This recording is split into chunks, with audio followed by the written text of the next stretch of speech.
Hello, everyone. This is Dr. Nelson from Central Florida, and we are having today on the Kiltz Health live stream our friend Lynn Divoky.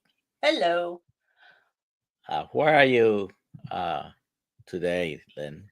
I am in rainy Washington in the Okay. Pacific Northwest, and it is definitely raining. So I spent 2 weeks in Florida just recently, and I am really missing the sunshine. How long after? I know you were gonna. Your husband told me you were gonna stay a little bit after the Hack Your Health. How Yeah, long were you here altogether? two Two weeks. weeks? Two Okay. weeks, yeah. So we arrived. So Hack Your Health was a Friday, Saturday, Sunday. We arrived the previous Tuesday, and then we Okay. stayed till 2 Tuesdays afterwards. And yeah, loved it. It's like the winters in Florida are like summers here in Washington. So it was like we were back in our own summertime. I completely see why people are snowbirds and they fly down and spend the winter there because it's amazing. Every day barefoot on the beach and enjoying the sunshine. It was wonderful. Where are you originally from? California. Where in California? Northern, Central Valley. Central And Valley. I Yeah. was born in the Bay Area. I was born in Oakland at the Naval Hospital, which has been demolished since, but lived in Fremont in California. And then at age 7, my family moved to the Central Valley. So I am officially, I am a Valley girl. Okay. I have never talked like one. I don't fit the stereotype, although I used to be super blonde, but I So never the valley you're talking about is San Fernando Valley, right? No, that's No. farther south. Oh, I okay. grew up in Stanislaus County, which is basically the very center of the state of California. Okay. Okay. Yeah, so if you look at like San Francisco, it's maybe an hour and a half inland from San Francisco, and about um, maybe the same distance to get to like Yosemite National Park. We're kind of right in the middle. All right. I was once in Yosemite National Park. I was once in San Francisco, the crookiest street. Yeah, So Lombard Street. So, Alcatraz, Yep, I've been there too. and we stayed in a motel in Oakland Hmm. across the bay, I guess. Yeah, yeah. And we moved in Washington in 2013. So we've been here since then. And I absolutely love the beauty of Washington and I love the mild weather because I live in the Puget Sound area. Um, and I don't mind the rain. The heat in the Central Valley of California was really intense, and with my mast cell activation syndrome and my heat intolerance, it was really challenging for me. So this is definitely a better climate for me. All right. So let's get into this. You were with us a few months ago, but for those who may not know who you are, go ahead and introduce yourself and give us a brief history of what's happened to you before and after changing your diet and the health improvements you've had, and then we're gonna talk a little bit about addictions and a book you have there. Okay, Sure. so So just let me know when if you want me to bring the pictures on stage. yeah, sure, no problem. So I'm 57 years old. I'm a wife. I'm a mother of three, grandmother of three and a half. My youngest daughter is pregnant with her first child. Three other grandchildren from my oldest daughter. All my kids are married, and I have a little furry 17-year-old dog named Max, who is just like the Energizer Bunny. This dog just keeps going. But I spent my career in two areas. I was actually a corporate accountant, but then later I became a registered nurse and I got my bachelor's degree in nursing from Fresno State in California. And I worked in cardiac progressive care, which is a step down from the ICU. And then I started to develop I didn't know at the time that I had mast cell activation syndrome. It was not very well known, and I think it's kind of becoming a little more known now. But I had started having symptoms in my 20s of heat intolerance, exercise intolerance, um, getting very or severely ill with heat and incredibly drained and kind of disabled with any sort of intense exercise. I also had developed fertility problems. I had PCOS. And then in my 30s, I was experiencing issues with mental health. Actually, these started in my 20s. Sorry, I got to silence my phone. Um, Started in my 20s. I started having severe panic attacks. They would wake me up in the middle of the night. So I'd be even really relaxed in the middle of the night. I'd have a panic attack in my sleep. And so I knew there was some imbalance going on. Something was wrong. But I was gaining weight and I was seeking out energy because my energy was always incredibly low. And I was always seeking out energy in food and eating wrong foods. And then I would try to eat healthy. I had lost some weight on a zone diet back in my like late 20s, early 30s. But man, it was hard. All the tracking. But I did end up with the mental illness. I ended up in a psychiatric hospital in my early 30s, and anxiety was the primary thing for me.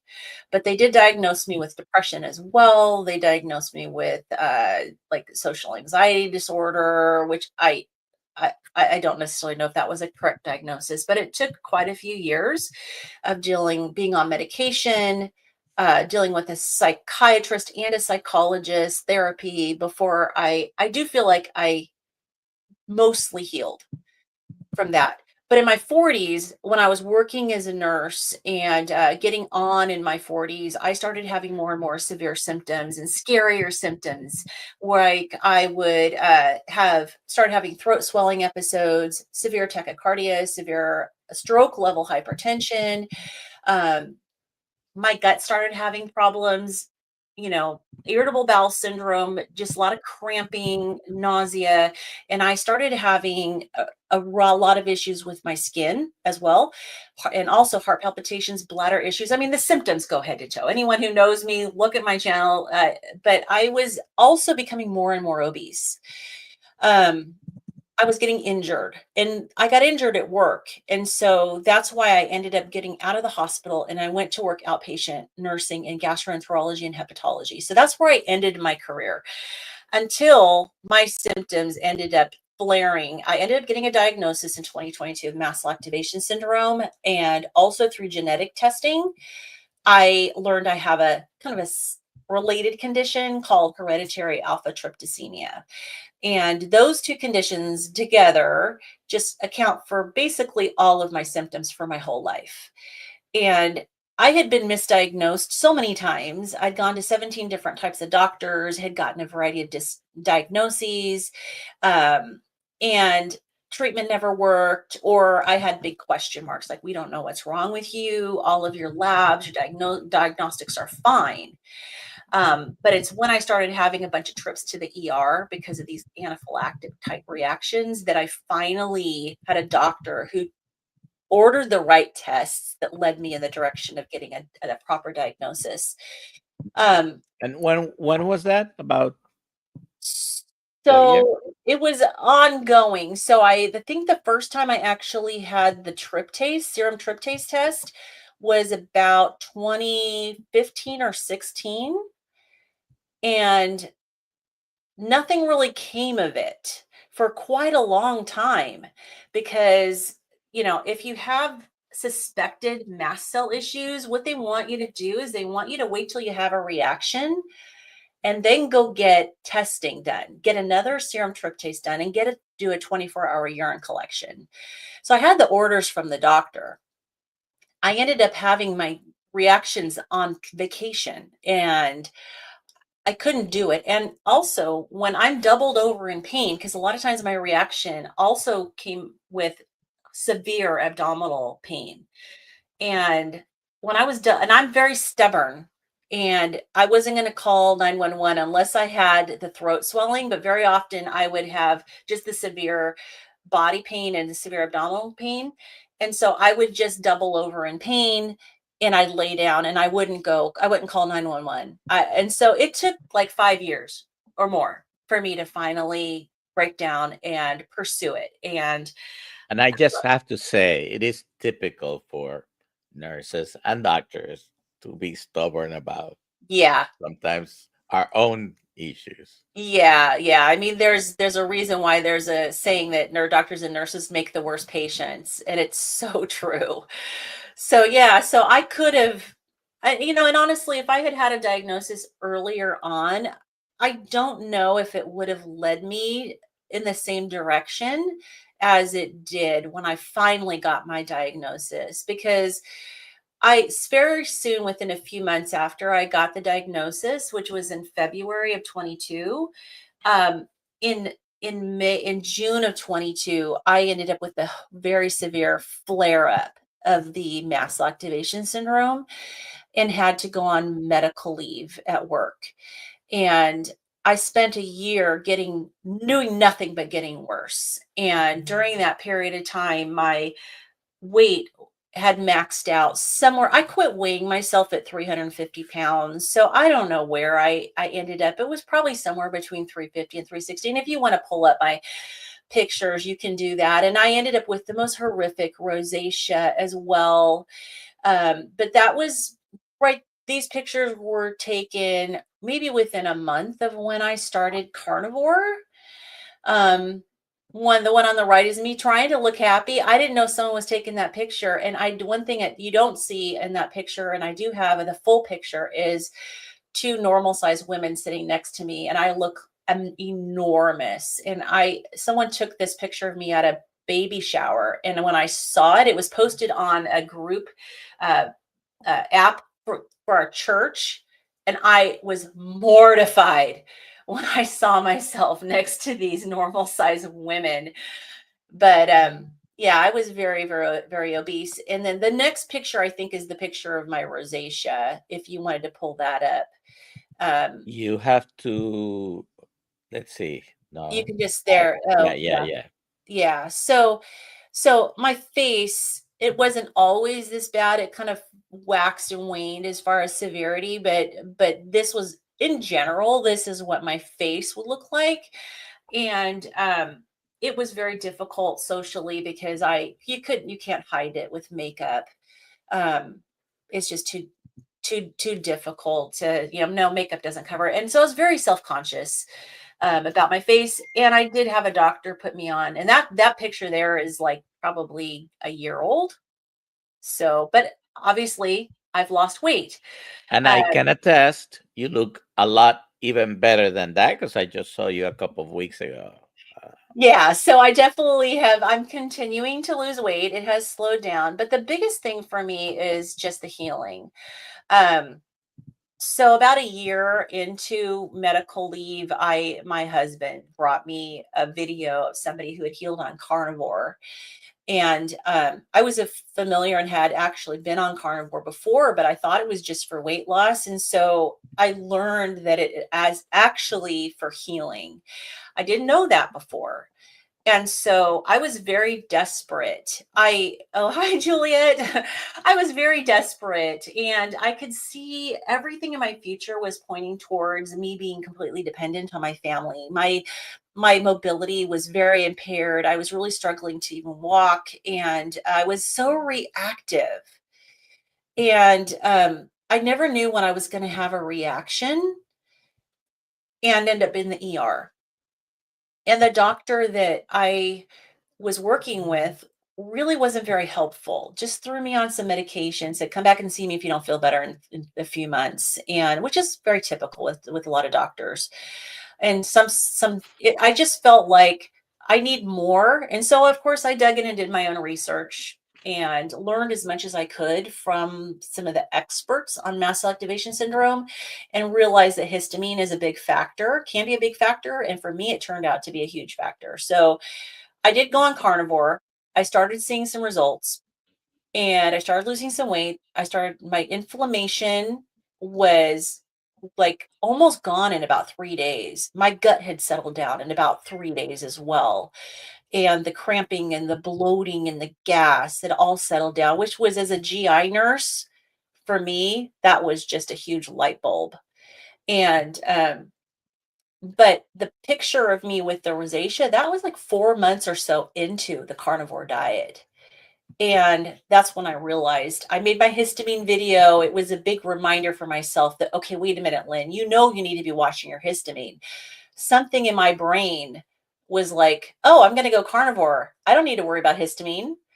And then I realized, no, absolutely. You still have to worry about histamine. You just have to focus it and hone it in on the carnivore specific, foods. So I was making my histamine video when it was like, oh, wait a minute, I'm not low histamine anymore. I was trying to do low histamine before I went carnivore, and it was kind of helping a little bit. But once I went low histamine lion diet, that's when things took a major, major turn in the right direction. And the healing has been unbelievable since then. How long ago was that video that you mentioned? Um, Probably maybe 2 years. Okay. Yeah, probably 2 years. Yeah. So, and I know that I get a lot of feedback on that video, that there's and I appreciate you promoting it. I really do, because it's good. I certainly do every time someone asks, but I have gone ahead and done something.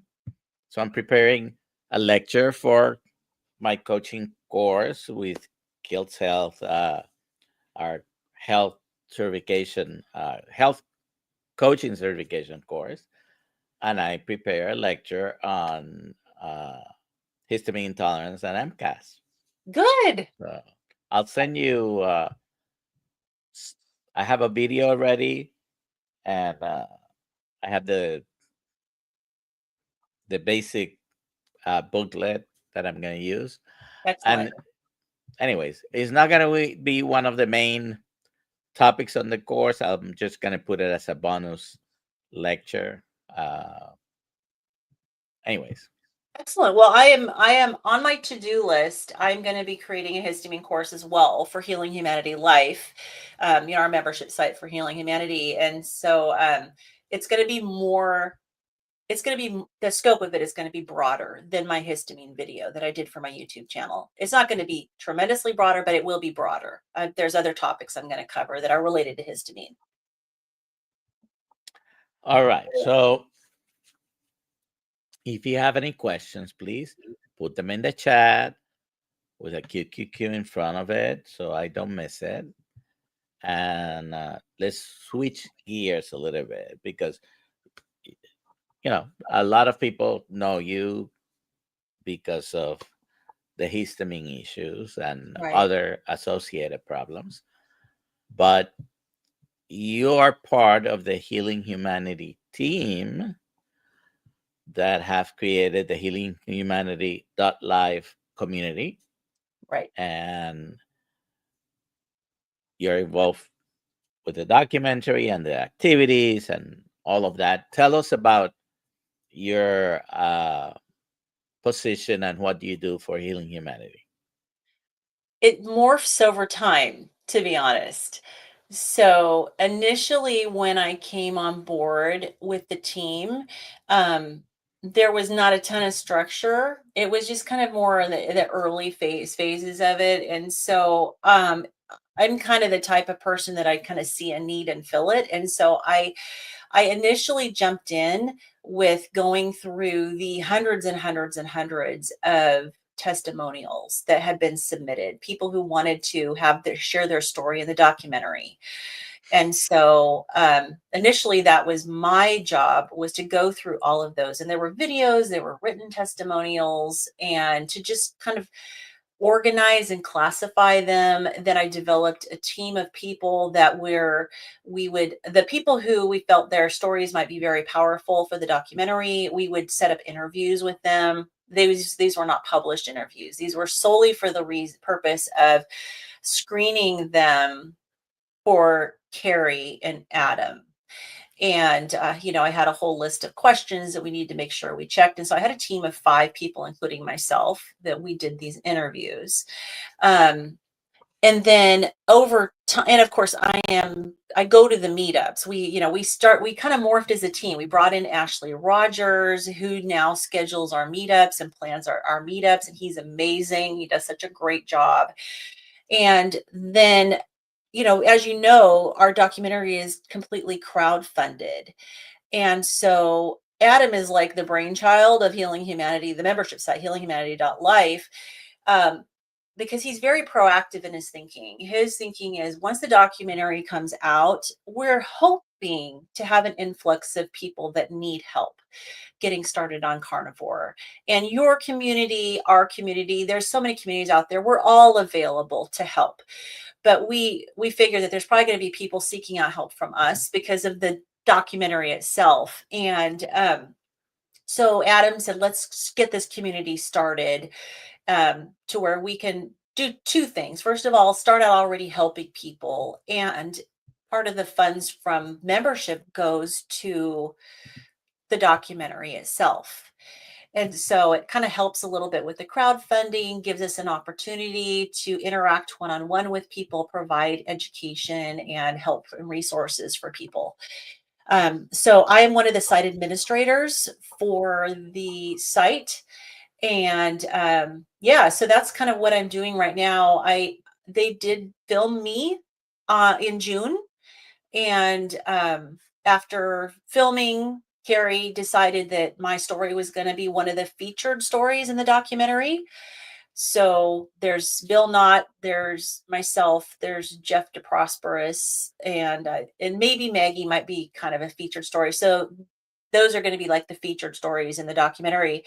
So I am not going to get a chance to see any of my story, and I've chosen not to. Like, they've asked me, so if I want to see it, and I said no, I don't want to see it. I want to wait. I want to see the documentary at the premiere as the first time I see it. And so I'm super excited. And the work I've been doing with Healing Humanity has been, it's to me, it's given me a mission. Like, I'm not going to go back into nursing.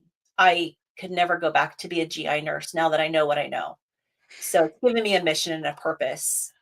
So if you guys want to go and see her YouTube channel, it's at Midlife Carnivore in YouTube, and you can see the external changes, right? We can go through, you've been documenting for a long time, but what, tell me about what the things we cannot see on just the pictures. What changes were unexpected and what changes have been profound? My brain. And that's one of the things that I do talk about very often when people ask me this question. Um, because one of the when I was getting sicker and sicker and still were a movie star. Oh, no, please. I'm such an introvert in reality. But when I was getting sicker and sicker and working as a nurse, and I was working exclusively from home at that time, it was during the pandemic. I had the ability to work from home, and the heat from my breath from a mask caused an anaphylactic reaction. So I had to work from home, but I was still getting sicker and sicker. I was pushing through all of my symptoms, even when I was nauseated and had cramping and was dizzy. And I had all these symptoms, but my brain was still working and I was able to help patients. So I started having brain issues and I couldn't think, and my brain would freeze. My words would come out slurred. I couldn't find my words. And that's when I knew I wasn't safe anymore to work as a nurse. And I had to go on medical leave. That was the deciding factor for me. And so one thing you can't see in the pictures is that my brain works again. And honestly, no matter what goes on with the body, if your brain isn't working, to me, that was the scariest thing. And obviously, I can talk now. So, yeah, I'm coherent. At least I hope I am. Yes, you are. I am Sorry, I'm just sending a message to Alia. Just getting some spam on a channel that I Yeah. cannot control from here. Ah, Anyways, uh, so I have, please, if you have any questions for Lynn, put them in the chat. I've seen a couple of you have made some comments, and I tried to highlight some of those. But this question actually takes us to the other thing I want to talk about. Now, on the Healing Humanity Live community, you do, what is it, like 14 Zoom calls every week? no, not that many, but we have calls every day except for Saturday. And there's Okay. several, most days we have 2 calls. Okay. So there's, I think maybe 11 calls, like 2 calls. Yeah, so somewhere around there. I All lose right. track because we've added a book club just recently. So that's like an additional Zoom call that we have now. And we are Okay. starting Dr. Georgia Eads' book. And she's going to be coming on next Wednesday too to talk with Ah, us. okay. I'll try to be there. Uh, but you do one of the many Zoom calls and groups that you have is the Breaking Addictions group. Is Right. that what it's called? That Right. It's called yeah. Breaking Addictions. Okay. So let me bring this question here. What books has Lynn written? Is Coach Juliet Eden's question. Well, several, because it started out with children's books for carnivore, along with my co-author Amy Hosp. We co-wrote. We have, I think, 7 books, A and bunch. yeah, yeah. So we've got a bunch of children's books out there that are focused on. They're not hardcore carnivore because we don't want to scare parents away and think that we're Of course. telling them not to feed your children, you know, produce. They are really, they're emphasizing, like, trying not to scare children from and parents from beef, bacon, butter, and eggs. So beef, bacon, butter, and eggs are our superheroes, and promoting the benefits of those foods as superfoods, but also educating about the dangers of sugar and processed foods and seed oils and additives, chemicals, that sort of thing. So we don't demonize produce in these foods, in these books, for children. So I understand that there's adults that are so sick that we can't have the produce, like myself, or anything like that, grains, Mhm. nuts. I'm strict carnivore. But then after our Breaking Addictions group Have started. have a question before. Sorry Oh, to sure. interrupt. If someone wanted to buy any of those children's books, where do they go? They are all available on Amazon, Okay. and you can look under my name if you can know how to spell it, Lynn Divoky, Divoky. But I always tell people almost all of them you'll find by looking at Amy Hosp, Hosp.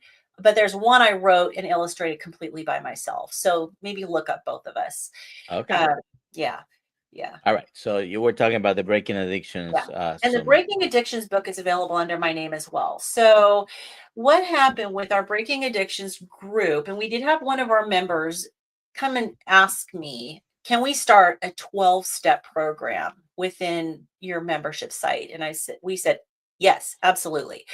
So, initially, it was over a year ago, we started out using Alcoholics Anonymous literature, and it was called Back to Basics. It's kind of an accelerated program for people who really need help quickly going through the 12 steps. And so we as a group went through that one time, and the feedback was, it's hard to go through this from a carnivore perspective when it's so focused on alcohol.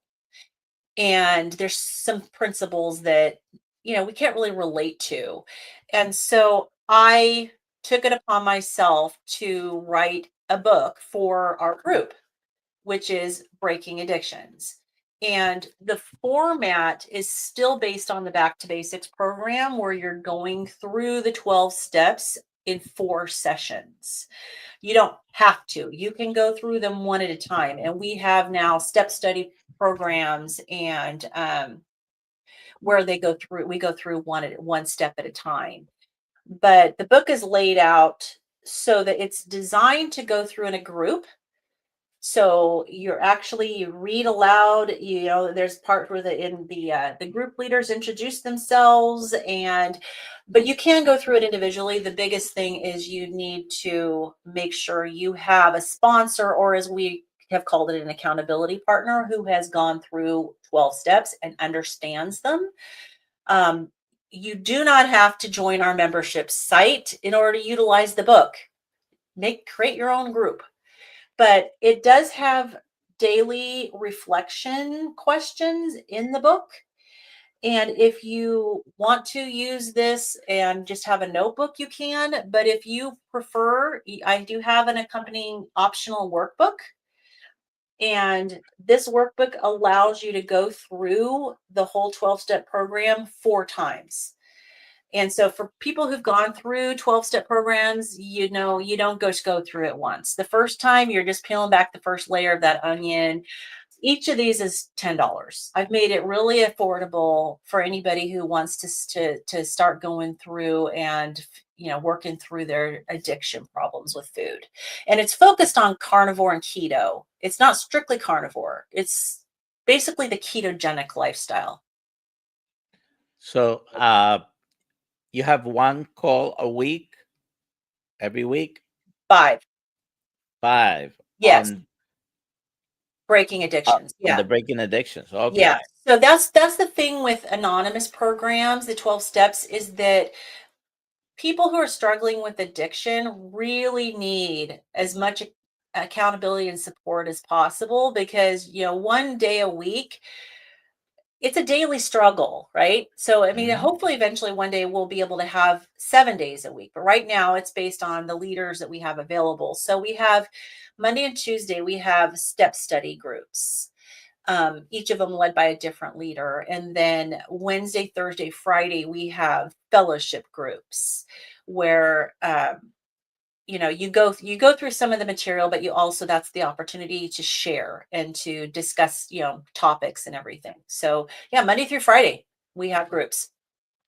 So you mentioned you don't have to be part of the community, but if someone wanted to be part of the community, what do they do? So you go to healinghumanity.life and you just register. And what I would recommend is you can either take a look at my channel. In my description of my videos, I have a coupon code for half off of your first month. You could go to Homestead How, look at our Thursday lives at Carrie's channel. He's always got coupon codes as well. So, and it is $30 a month as far as the membership fee goes. And that is because, of course, it takes money to have a platform, but it's also, the money goes towards the documentary. And so our goal is to create an opportunity for people to come in for free if they just want to do the breaking addictions. And that is in the future. We just have to vet out a few things with the attorneys that we work with and make sure we're doing it right. But eventually the goal is to make the group accessible to everybody throughout the whole carnivore keto community. But I wouldn't let that stop people from starting a group. So you can join the community. I think it's beyond value because it's not that expensive. I think the regular price is $30 a month. Right. And then you have a bunch of resources, and there's some free resources. All the Zoom call membership groups are included in that. And then you can buy Lynn's books and go through the 12 steps. So yeah, tell us a little bit more about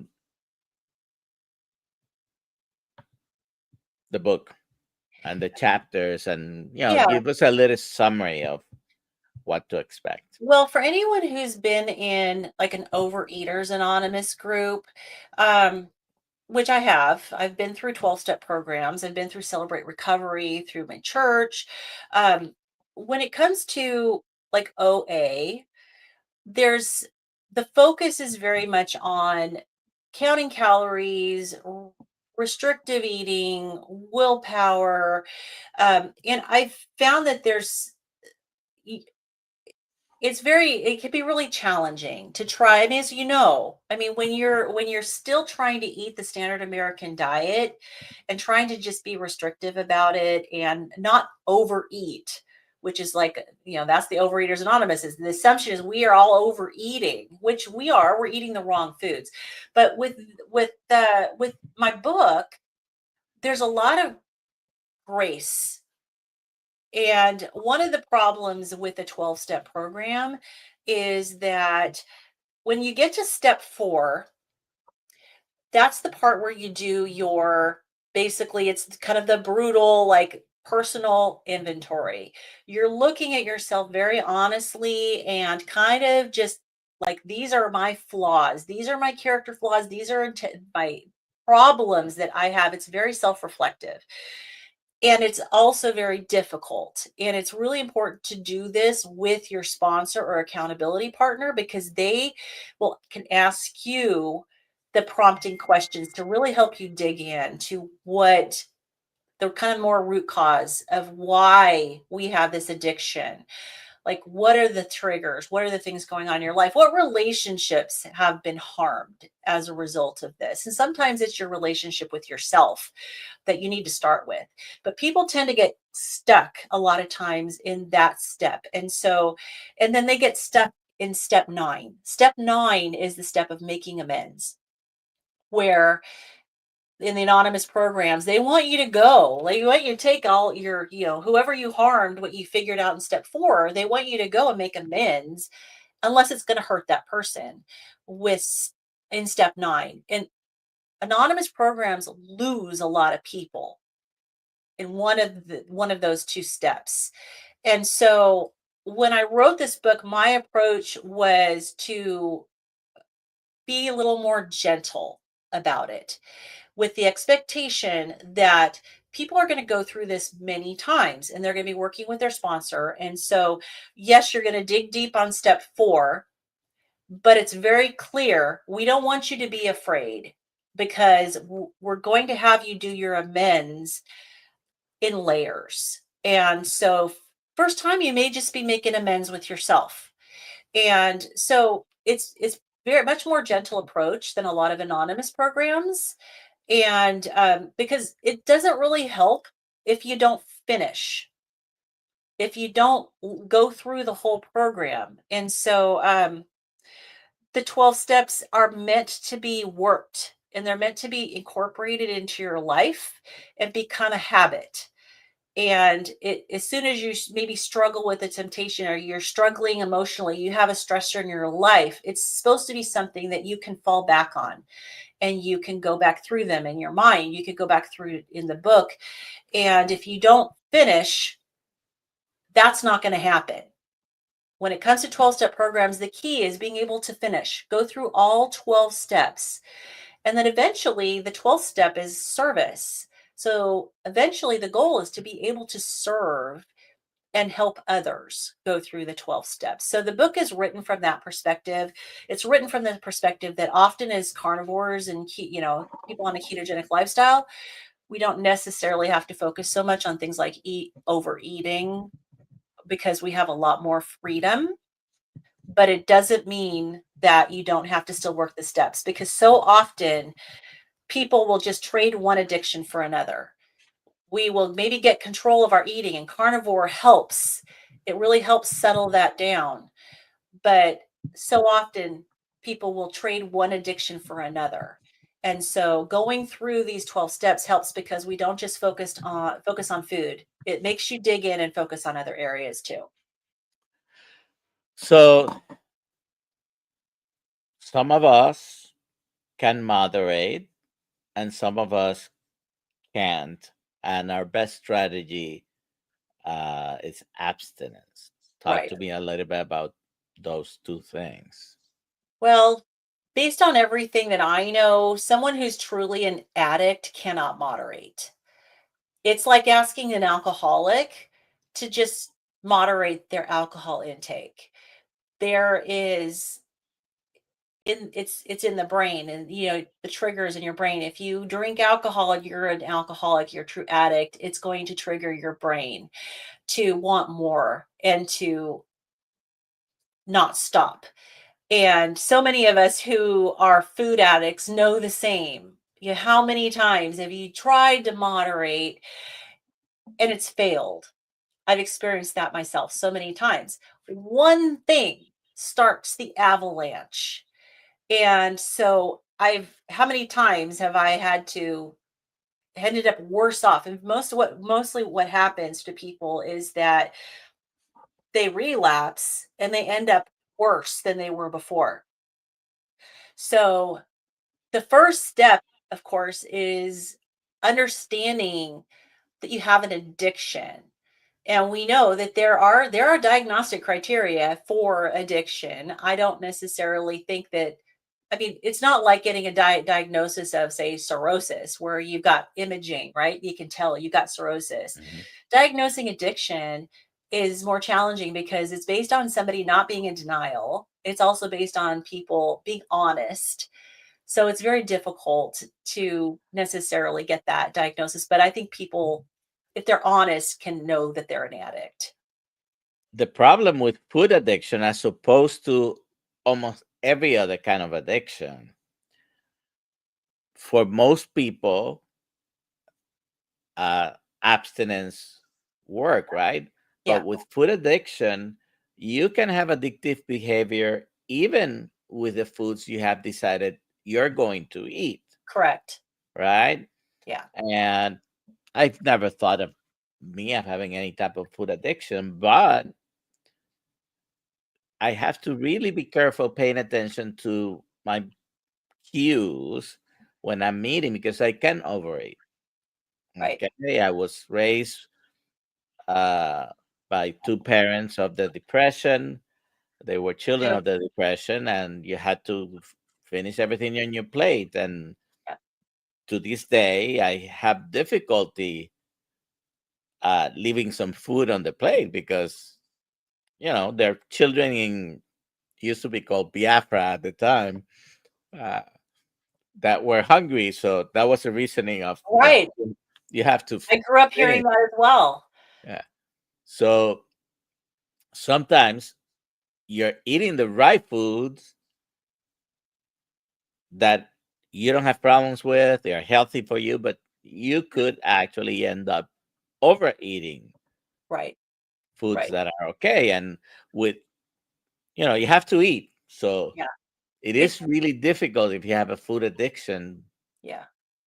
to do it. So It this is where community also helps. yes, yes. And support is so important. And with carnivore, it's easier not to overeat because the fat really triggers your satiety. And so that's why carnivore is a really wonderful tool. And it is a tool. Hmm. It's when it comes to addiction.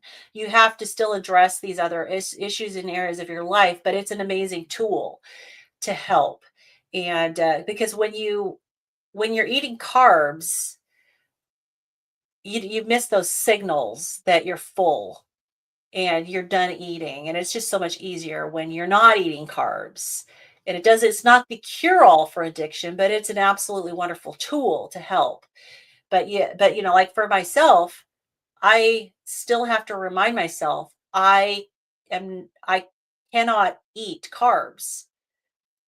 There's times, and of course we hear about people bringing carbs in as carnivores, but those of us who are addicted, to me, that's not even an option because I know that that's just going to spiral me right back to where I was. Where does forgiveness and gratitude play into this? It's all through my book. Absolutely, because it's so important. And many times it starts with forgiving yourself. And so when you go through step 4 and you do what they call a fearless moral inventory, it can be painful because you have to admit your own role in the problems in your life. So, for example, if somebody is going through this moral inventory and they want to address, say, the problems that they have with their spouse, a good accountability partner is going to ask you to identify your role in the problem. That's hard, but that's really important to do because you can't control what someone else does, and nothing is ever one sided. So it's really important to identify what is my role in this conflict. And that's where then forgiveness has to come into play. Sometimes you have to start with forgiving yourself before you can forgive other people. And so we focus on, let's start there. Forgive yourself and, don't hang on to it, but then do something about it. Move on. And that's where step 9 comes in, where you actually go through and you actually do make the amends. Gratitude is throughout because you have to be grateful for the things that are going well. You can't just focus on the struggles and the negative. You have to be grateful. And so there's definitely a focus on gratitude. And gratitude is healing as well. It helps your brain, it helps your mind to have positivity and to keep you encouraged as you go through the process. So you have a workbook along with this book, and basically journaling is, this is a form of journaling. You're putting down to paper the things you're asking yourself and the steps you're going through. Do you do any besides that booklet, for example? Do you personally do any journaling? I do off and on. Okay. Um, so and for some people, journaling is super critical, and I've done a ton of journaling in the past. I have transitioned from journaling as much to speaking with people, and I have my people that I can talk to. And so journaling is a way of getting your thoughts and your emotions onto paper, and speaking verbally can do that as well, as long as you have somebody that you can talk to, that you can trust. So I find that with myself, verbal communication has replaced a lot of the journaling. Um, this has been modeled, this group and the book, on the 12 steps program, like you said. And someone's asking here, what about internet addiction? It's one of those things that a lot of people have. We probably all experience it to some degree or another. Any addiction that you have, you can work through the 12 steps and address. But like you mentioned before, support is so important. Doing it alone is not recommended. You need to get the support. And if you want to address the internet addiction, work the 12 steps. The 12 steps are not just for alcohol or food. They're for anything. Anything that's impacting your life negatively, you can go work the 12 steps. So, hello. Moderating is not my thing. Yes, yes. I'm with you there for sure. I believe I may be wrong, but I believe today is day number 3 on Jerry's long annual fasting. Oh, She does 40 days every year. wonderful. Wonderful. That is brave. I have not done more than a 3-day fast myself. Uh, does fasting cause you any problems, or you just haven't taken the?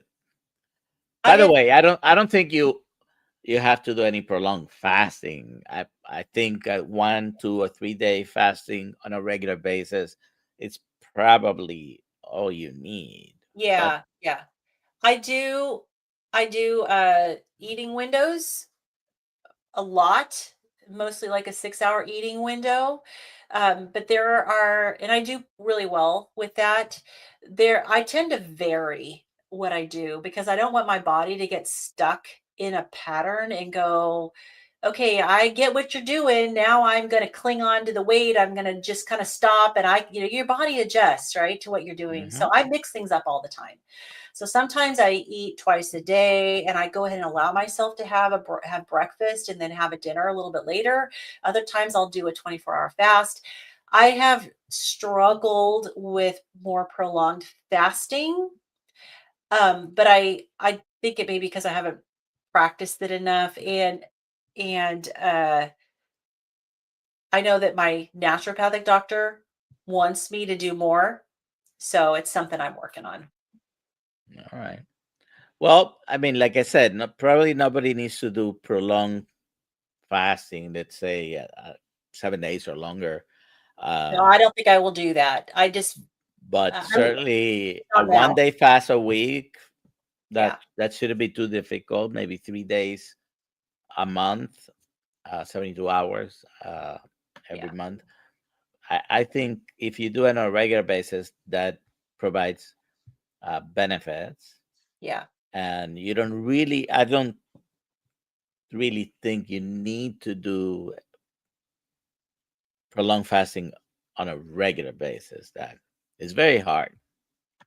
yeah. I found it harder than some others. I don't get that great energy that a lot of people talk about. Now, one thing that I have done recently is I had a strategy report done that I paid for. I grabbed my genetics off of ancestry.com, the results, and got a strategy report where it gave me an analysis of my genetic variants. Not every one of them is significant, not every one of them is expressed, but it did explain a ton of what's going on with my body. And so I actually have a very customized protocol of supplements that I've started that are specific to my genetics. And I'm hoping that, and I just started this like yesterday. I ordered everything, ran it past my doctor, got the thumbs up approval. And there's things that my body doesn't do well. Like I have the MTHFR variant. My body doesn't process B vitamins very well, doesn't break down homocysteine well. I have got a bunch of others, some related to melatonin, caffeine. There's a bunch. But I'm hoping that if these things that I'm basically doing an n equals 1 experiment on myself with this customized list. I'm hoping that I might be able to fast better if these things work for me really well. So we'll see. All right. Coach Juliet Edens mentions, please don't forget to hit the thumbs up button. We would appreciate it. Um, so let me see if we don't have any questions on Instagram.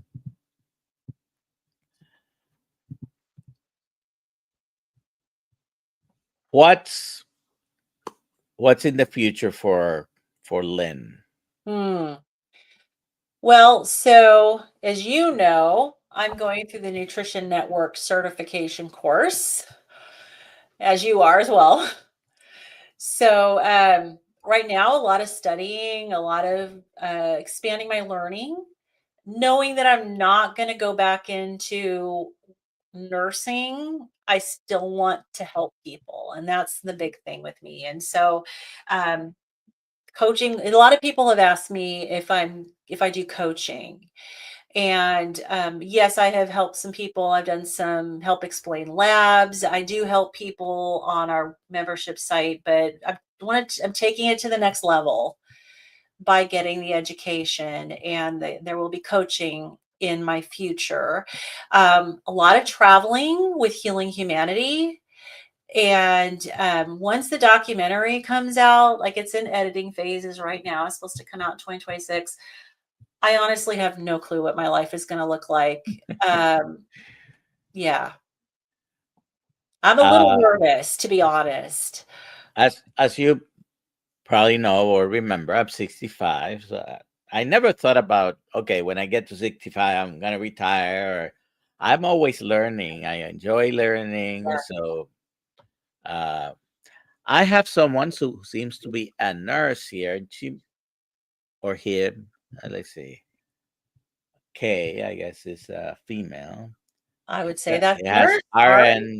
RN at the end, and she put ketoacidosis. So I don't know if she has a question Hmm, about ketoacidosis or if it's sure. part of a conversation. But please, if you have a question about ketoacidosis and the difference between ketosis and ketoacidosis, Yeah, and there are put it in people the chat. who, there are definitely people who are nervous about the risk for ketoacidosis when you are dealing with being in ketosis. And as you know, that's incredibly low risk because you're really, even a diabetic, a type 2 diabetic, doesn't really have to worry about it. It's really type 1 diabetics that have very, very low, like no ability to produce insulin. Occasionally, someone else may experience it, but it is not really a risk when it comes to a ketogenic diet when your body is able to produce insulin. And maybe you can provide a little more insight into that if I've missed anything. No, no, you. I have never seen anyone that went on a ketogenic diet and developed ketoacidosis. Right. Okay, diabetic ketoacidosis specifically. Now there is a medication in the market, very effective Correct.